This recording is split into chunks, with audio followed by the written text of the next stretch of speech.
I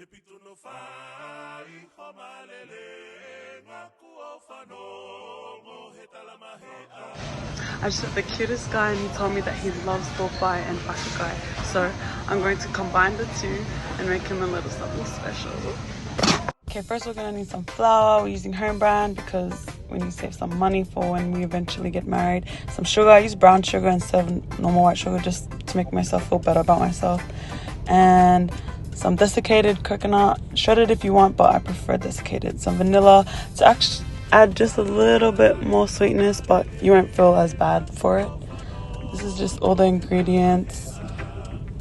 Yes, we're gonna work on the Pageant sauce first. We'll just make it normal, how it's normally made. So melted butter, the sugar, let that keep going and start melting. Once it starts melting, that's when we add the coconut. And you wanna be real careful with this part because that sauce really it hurts if it hits your skin. As you can see, it's boiling. That's how we want it. And then we put it in the fridge just to cool down. Let it thicken up a bit. Now we're gonna work on Dubai. I make the Dubai a bit different, I think. I make it how I like. So it has flour, sugar. I mix that and then I add the water.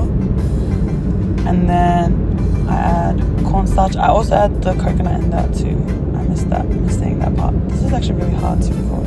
Vanilla essence for that extra sweetness, so you don't feel stink about yourself if you're on a diet. And then just spread out the flour because you're gonna start kneading it.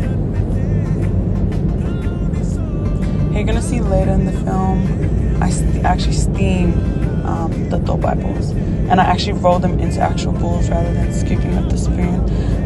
That's just a preference for me. I don't like how lumpy it can get when you just scoop it. So there's my balls, but I made them nicer, yeah. And then now we're putting the Pageant sauce in the middle of it. That's just me showing you how I steam the balls. See, they're much neater there. They look nice. Yeah. And now we're working on the sauce. So the sauce has coconut cream, a bunch of sugar, but it's brown sugar, so you don't feel as bad because the white sugar is worse.